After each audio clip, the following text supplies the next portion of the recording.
नमस्कार, मैं हूं दीपाली राणा। आप देख रहे हैं सीएनबीसी आवाज। आपके स्टॉक स्पेसिफिक सवाल सब इस शो में हम करेंगे शामिल। फिर जब वो निवेश की बात हो, ट्रेडिंग पोजीशंस हैं, कोई भी स्टॉक स्पेसिफिक उलझन है, कोई क्वेरी है, तो आप इस शो में पार्टिसिपेट करके हमारे एक्सपर्ट्स की एडवाइस ले सकते हैं। कैसे पार्टिसिपेट कर सकते हैं आप? नोट कीजिए तरीका। व्हाट्सएप के थ्रू या सोशल प्लेटफॉर्म्स के थ्रू जुड़ सकते हैं।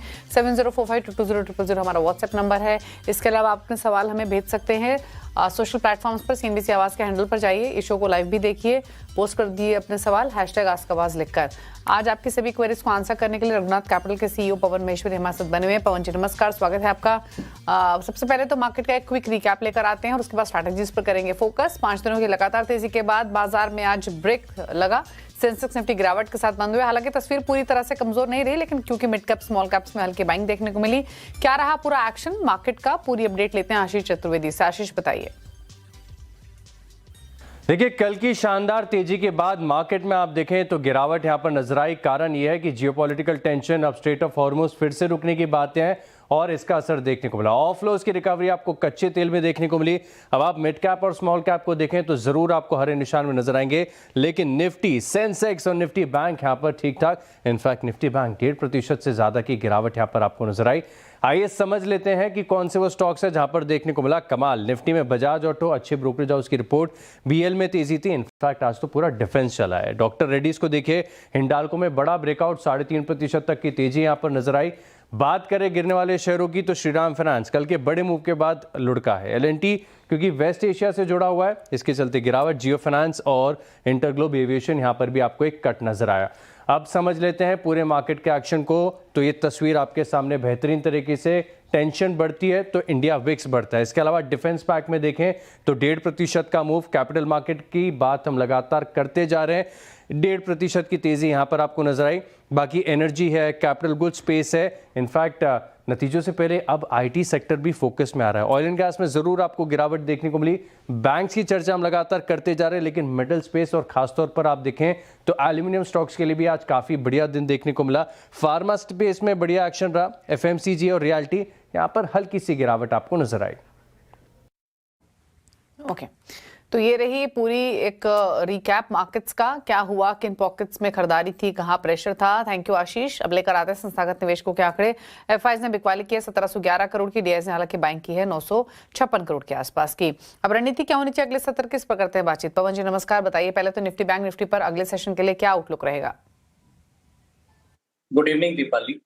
अभी आने वाले 2-1 सेशन हो सकता है कि शायद मार्केट साइडवेज रहे, बट जिस तरह का कल बाइंग आया था मार्केट के अंदर, तो कहीं ना कहीं ऐसा विजिबल है कि शायद हम वापस से एक अपसाइड की तरफ जा रहे हैं। और आने वाले कुछ दिनों में मैं मार्केट को करीब 24,500 और 25,000 के आसपास देख रहा हूँ। ओके, स्टॉक स्पेसिफिक स्ट्रैटेजी क्या रहेगी। देखिए, श्रीराम फाइनेंस मेरे को एक काफी अच्छा स्टॉक लगता है इस वक्त। कल काफी अच्छा मूव था, आज 2-2.5% की इसके अंदर गिरावट आई है और ये अच्छी बाइंग अपॉर्चुनिटी बनता है, क्योंकि ये जितना भी अभी ये लास्ट 2-3 दिन के अंदर हुआ, इसके अंदर एक अच्छे लेवल पे बाइंग देखी जा रही है और 1050 तक के इसके अंदर आराम से हमें आने वाले कुछ दिनों में टारगेट देखे जा सकते हैं। और यहाँ पर अगर कोई इसको ट्रेड करना चाहता है तो बहुत छोटा 960 रुपए के स्टॉप लॉस के साथ इसको रख सकता है। तो ये एक मुझे आने वाले 4-5 सेशन में एक अच्छा बाइंग ट्रेड नजर आता है। ओके, तो ये रही सलाह आपके लिए श्रीराम फाइनेंस पर, जहां पोजीशंस बना सकते हैं। बात करते हैं व्यूअर से। पहले व्यूअर अनिल रावत देहरादून से हमारे साथ कनेक्टेड हैं। क्या राय रहेगी आपकी, आपके पास कौन सा स्टॉक है, क्या जानना चाहते हैं, क्या टाइम होराइजन है। अनिल बताइए डिटेल्स। हाँ मैम नमस्कार। मेरे पास मैम 2 स्टॉक में क्वेश्चन है मेरे। एक तो एनबीसीसी है, क्वांटिटी है 175, बाइंग प्राइस है 97, एंड दूसरे मैम पीसीबीएल, क्वांटिटी है 70 एंड बाइंग प्राइस है 254। और मेरा मैम लॉन्ग टर्म का हॉरिजन है 12 to 18 मंथ। और मेरे को जानना था मैम कि इसका एडवाइस चाहिए कि क्या इसका व्यू रहेगा और क्या मैं इसमें ऐड कर सकता हूँ, एवरेज कर सकता हूँ और दोनों में। ओके, पूछ लेते हैं। फिलिप्स कार्बन ब्लैक 254, एनवीसीसी 97 और ऐड भी कर सकते हैं, क्या सलाह रहेगी। देखिए, एनबीसीसी जो है ये काफी अच्छी पीएसयू की इंफ्रा स्टोरी है और थोड़ा अभी करेक्शन आया है, होल्ड करना चाहिए। काफी अच्छा चार्ट है, चार्ट सेटअप इसका बहुत प्यारा है यहाँ पर अगर हो सके तो आप अक्यूमुलेट करिए, अक्यूमुलेशन करेंगे तो भी इसमें फायदा ही होगा। आने वाले कुछ दिनों के अंदर अगर मार्केट जो आपका होराइजन है इतना लंबा, इसके ऊपर ये 105 110 तक भी जा सकता है। दूसरा स्टॉक आपने मुझे पीसीबीएल का बोला। पीसीबीएल भी नीचे के लेवल से काफी अच्छा कंसोलिडेट करके ऊपर आ रहा है, और यहाँ भी अगर आप ये 18 महीने का जो हॉरिजन बोल रहे हैं ये अगर आपका है तो ये आप आराम से 350 रुपए तक का इसका टारगेट देख सकते हैं।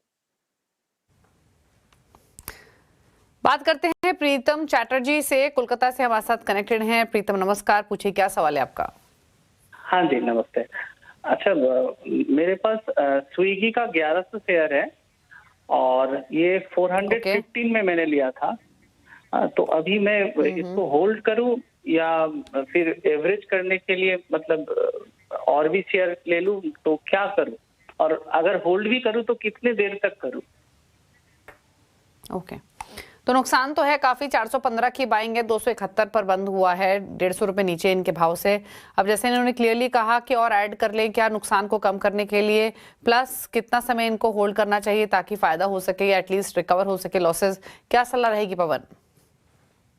प्रीतम जी देखिए, स्विगी जोमेटो ये एक तरह से न्यू एज स्टॉक्स रहते हैं जहां पर हाई वॉलेटिलिटी आपको हमेशा देखने को मिलेगी।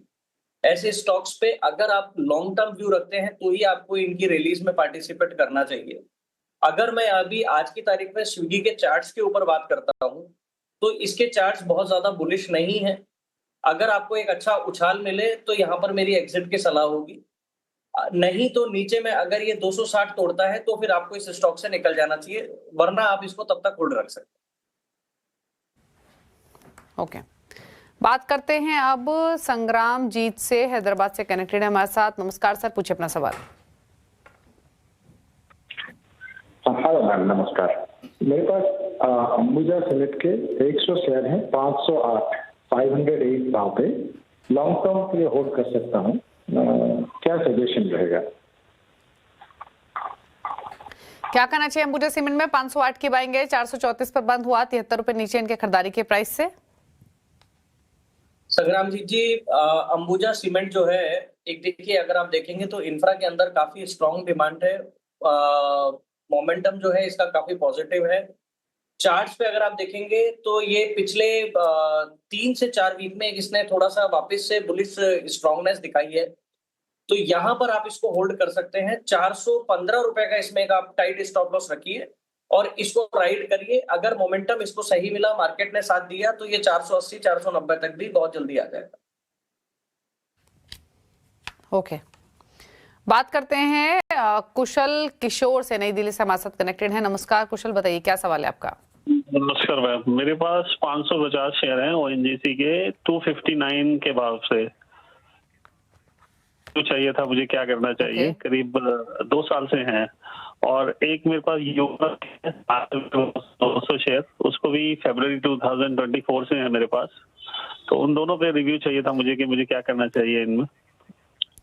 आपकी ऑडियो कट हो रही थी बीच में कुशल जी। दूसरा स्टॉक आपने कौन सा बताया ओएनजीसी के अलावा? UCO bank. यूको बैंक के 200 आपका बाइंग प्राइस क्या है? 60 रुपीज।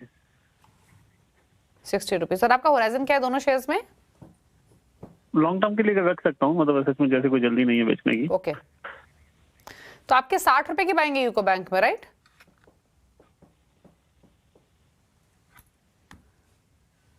आपकी बाइंग 60 रुपीज आपने बताया यूको बैंक?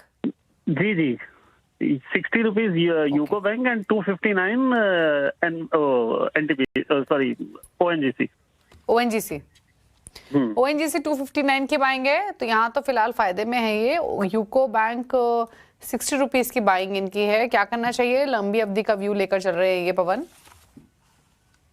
देखिए ओएनजीसी का तो क्या है कि आज की डेट में अगर आप देखेंगे तो क्रूड से बहुत ज्यादा मूवमेंट हो रहा है, तो क्रूड के हिसाब से इसका मोमेंटम आता है। इसमें आप अपना एक ट्रेलिंग एसएल रखिए ओएनजीसी के अंदर, 270 रुपए के आसपास इसका ट्रेलिंग एसएल रख के आप इसको होल्ड कर सकते हैं। और यूको बैंक आपकी एक, फिलहाल अगर मैं कहूँ तो इसमें एक अच्छी खासी बॉटम फॉर्मेशन हो गई है ऑलरेडी, आप इसके अंदर काफी लॉस में है।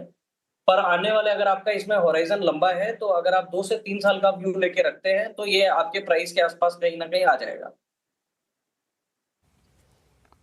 ओके, तो ये रही राय आपके लिए दोनों स्टॉक्स पर। बात करते हैं अब हेमंत सोनार से, नासिक से हमारे साथ कनेक्टेड है। हेमंत जी नमस्कार, पूछिए अपना सवाल।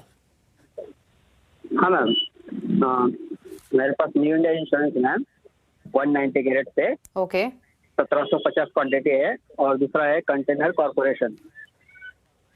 ओके, यहाँ बाइंग क्या है आपकी? कंटेनर कॉर्पोरेशन 606 की बाइंग रेट है और क्वांटिटी है 450। 450 क्वांटिटी है, परचेजिंग प्राइस है 450 या आपकी क्वांटिटी 450 है? 606 परचेसिंग प्राइस है और क्वांटिटी 606 परचेजिंग प्राइस है। ओके ओके ठीक है। और आपका होराइजन क्या है दोनों शेयर्स में? 1 to ओके 1 से 2 साल का नजरिया है। दोनों सरकारी कंपनियों पर राय लेना चाहते हैं। न्यू इंडिया एश्योरेंस 190 की बाएंगे, 129 पर बंद हुआ। प्लस जैसे इन्होंने कहा कंटेनर कॉर्प यहाँ 606 की बाएंगे, 450 शेयर्स हैं, रख सकते हैं साल 2 साल। Hemant ji, New India Insurance long term के हिसाब से काफी अच्छी स्टोरी है। शॉर्ट टर्म पे अभी जो मार्केट का प्रेशर है वो इसमें आपको विजिबल हो रहा है।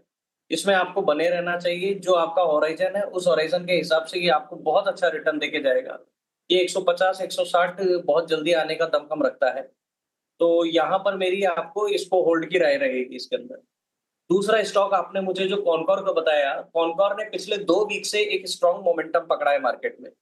ये स्ट्रॉन्ग मोमेंटम अभी यहाँ से जर्नी कंटिन्यू रहेगी। इसमें आप 430 रुपए का एक स्टॉप लॉस रख सकते हैं और आने वाले कुछ समय में ये आपको 600 650 तक के टारगेट दिखा पाएगा। ओके बात करेंगे अब अगले व्यूअर से। हमारे साथ है सवाल पूछने के लिए भूपेश रायपुर से। भूपेश नमस्कार, पूछिए अपना सवाल।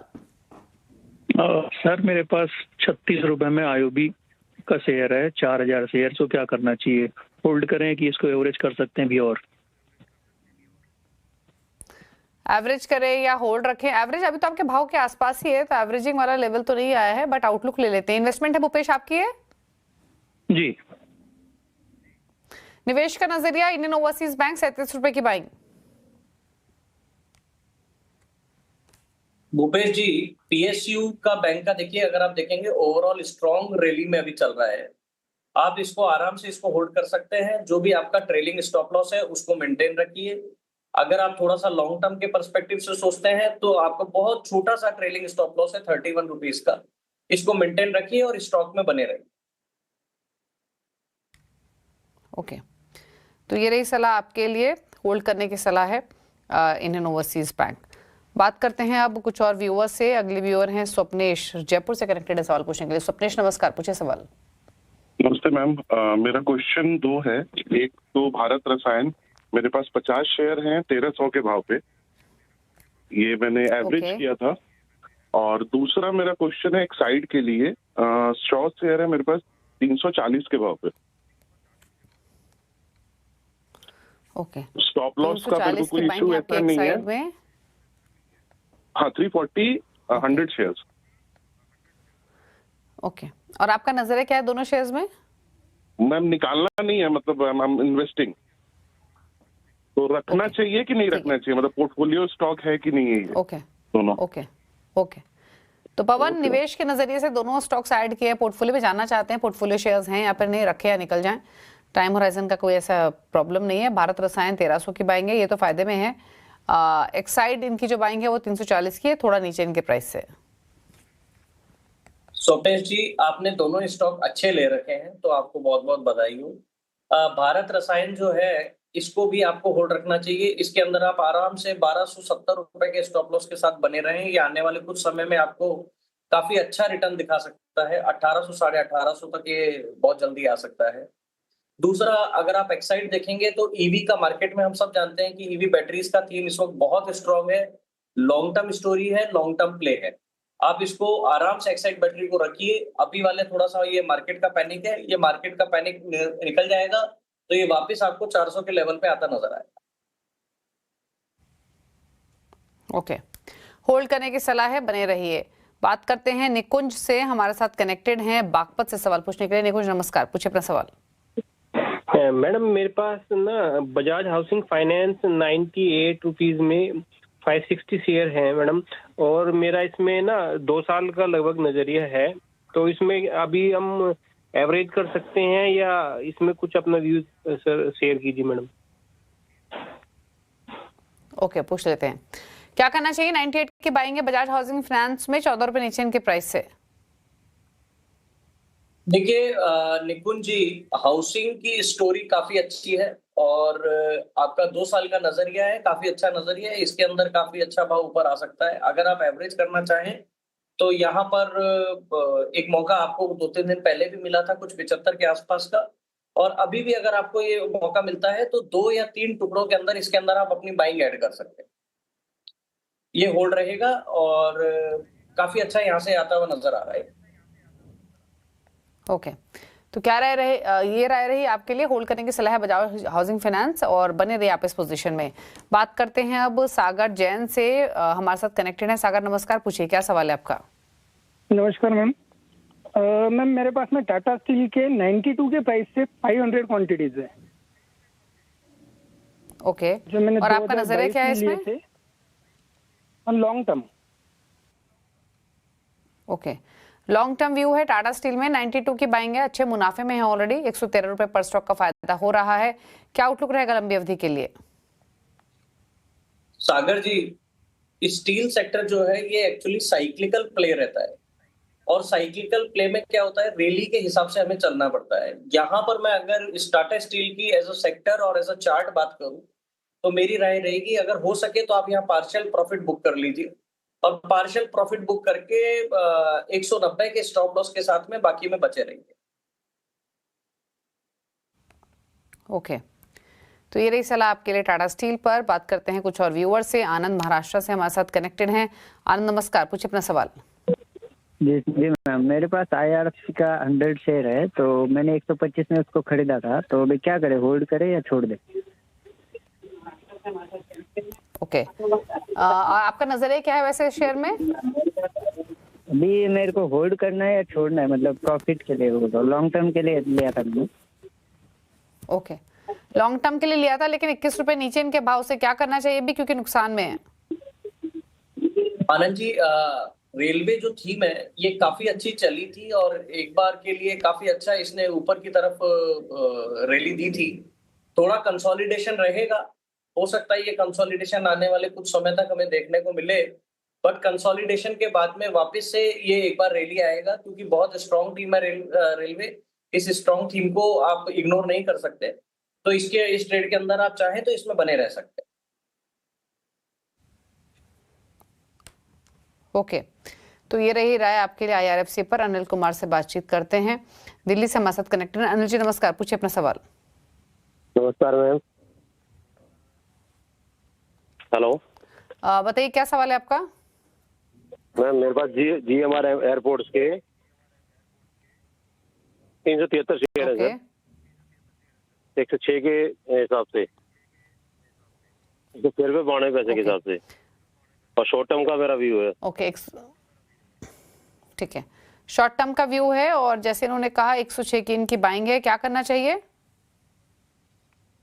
अनिल जी, एयर ट्रैफिक का हमें बूम कंटिन्यू पता है आ रहा है और सेक्टर के ऊपर व्यू मेरा बुलिश ही है, पर अगर आप GMR की पर्टिकुलर नेचर को शेयर को देखेंगे तो ये काफी टाइम से 105 से 80 की रेंज में ही घूमता है, ना तो ये ऊपर 105-107 को तोड़ता है, ना ही नीचे में ये 80 की रेंज को तोड़ता है।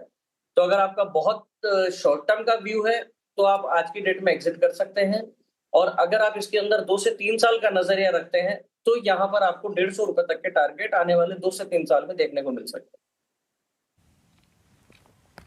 ओके, तो ये रही सलाह आपके लिए GMR एयरपोर्ट्स पर। रुक रहे के साथ एक ब्रेक के लिए, लौटेंगे तो कुछ और सवालों करेंगे शामिल। चल वापस आते हैं।